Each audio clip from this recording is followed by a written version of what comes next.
मगरब के बाद रात शुरू हो जाती है चांद के हिसाब से।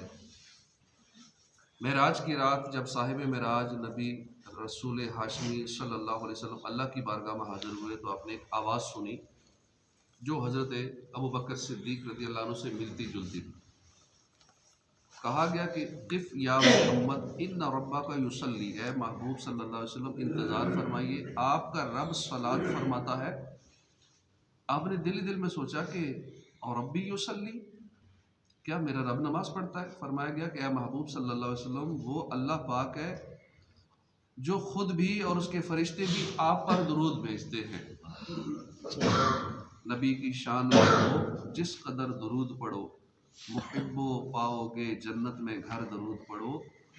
खुदा तो भेजे है सल्लु वसल्लिमु का खिताब, तुम ऐसे बैठे हो क्यों बेखबर दरूद पढ़ो। क्या शान है हमारे आका सल्लल्लाहु अलैहि वसल्लम की कि आप वो जी शान है कि आपका रब तमाम जहानों का खालिक व मालिक आप पर दरूद भेजता है। हमें भी दरूद पाक की कसरत करनी चाहिए। और आज शब मेराज है, आने वाली रात। और एक कौल ये भी है कि जो आयत दरूद है इन्नल्लाह व मलाइकतहु युसल्लूना अलन नबी, ये आयत दरूद जो है ये इसी रात को नाज़िल हुई। एक रिवायत के मुताबिक ये भी है, यानी इस कौल के मुताबिक ये प्यारी प्यारी आयत शब मेराज का तोहफ़ा है।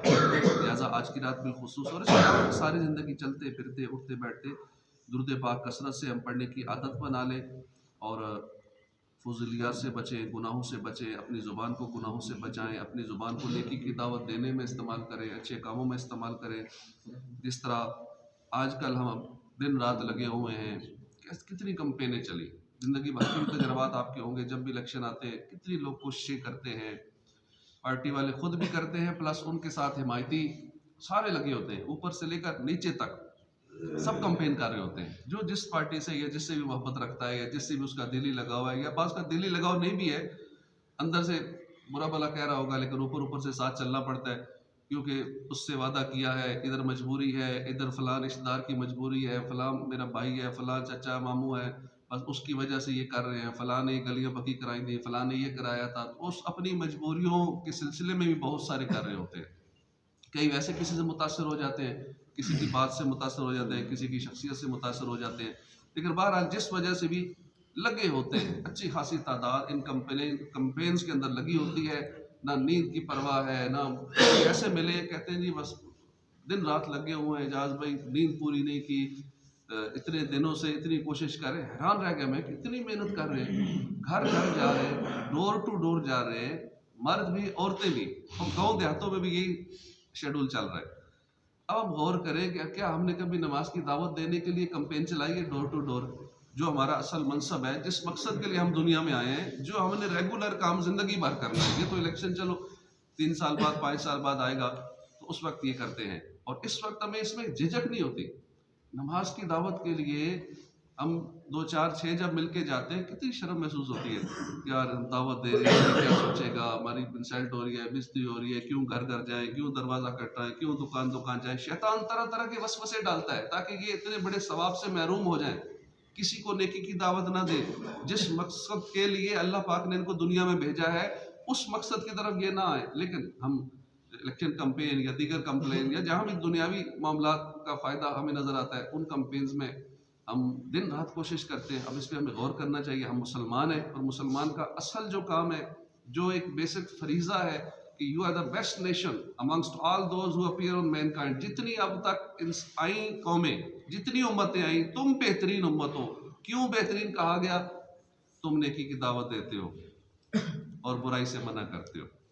ये अल्लाह पाक ने कुरान में ये फरमाया। क्यों बेहतरीन हो? ये वजह है, इसलिए बेहतरीन हो, नेकी की दावत देते हो। तो हमें नेकी की दावत की भी कंपेन चलानी चाहिए और सारा साल चलानी चाहिए, रोज़ चलानी चाहिए। रोज़ाना हम तो घर वालों को नेकी की दावत नहीं देते। घर में बेनमाजी है उसे नहीं कहते, हमें अपने घर वालों को भी नमाजी बनाना है, अपने मोहल्ले में भी दावत देनी है, जहाँ काम करते हैं वहाँ भी दावत देनी है, अपने इर्द गिर्द के सारे मुसलमानों को हमने नमाजों की दावत देनी है, गुनाहों से बचने की दावत देनी है। और ये कंपेन हमने ज़िंदगी भर चलानी है, इसलिए कि हमारी आखिरत अच्छी हो जाए, हमारी आखिरत संवर जाए। और इससे हमें दर्स हासिल करना चाहिए जो मौजूदा दौर में लोग लगे हुए हैं कि यार ये नहीं शर्माते, ये वक्त की भी कुर्बानी दे रहे हैं, अपने माल की भी कुर्बानी दे रहे हैं, दिन रात भाग दौड़ कर रहे हैं, तो क्या हम अल्लाह की रज़ा के लिए भाग दौड़ नहीं कर सकते? हमें वहाँ क्यों शर्म महसूस होती है? कुछ नसीब लोग फजर में भी सदाए मदीना लगा के जगा रहे होते हैं कि नमाज के लिए उठो, अल्लाह आपको हज नसीब करे, फजर का टाइम हो गया है। तो हमें उस वक्त भी शर्म बास का आती है कि लोग क्या कहेंगे, ये सुबह सुबह सदा लगा रहा है, और पता नहीं क्या क्या वसवसे दिल में आते हैं, पता बोलते ही नहीं। हालांकि मस्जिद तक आना तो है ही, वैसे चल के आना है, स्पेशल अलग से टाइम नहीं निकालना है, थोड़ा सा अल्फाज बोल देने जो आते हैं कि फजर का टाइम हो गया, नमाज के लिए उठो। कुछ कुछ नसीब माशाल्लाह करते हैं, उनकी आवाज़ आ रही होती है, बहुत अच्छे लगते हैं। अल्लाह पाक और उसके महबूब को कितने अच्छे लगते होंगे कि जिनका वो काम कर रहे हैं, तो उनकी आवाज़ कानों में पड़ती है। कुछ हमारे नमाजियों में से आवाज़ इनकी आती है, जब सुबह सुबह घर से चल के आ रहे होते हैं, तो एक तो आवाज़ आ रही है, तो बहुत सारी नेकी की दावत भी दे रहे होते हैं, आखिरत की तैयारी करो, दुनिया बहुत थोड़ी है, मर जाना है, इस तरह की भी आवाज़ें आ रही होती हैं। तो बहुत अच्छा लगता है और सोच आखिरत की तरफ चली जाती है। कितने लोग ठीक है बिस्तर में सोए होंगे, लिहाफ ओढ़ के सोए होंगे, लेकिन कानों में जब आखिरत की आवाज़ जाती होगी कि मर जाना है, ज़िंदगी थोड़ी है, फ़ानी है, तो ये नेकी की दावत सुबह-सुबह उनके कानों में जाती होगी, कितना उसका असर होता होगा। अल्लाह पाक हमें यूँ नेकी की दावत के लिए भी कोशिश करते रहने की तौफ़ीक अता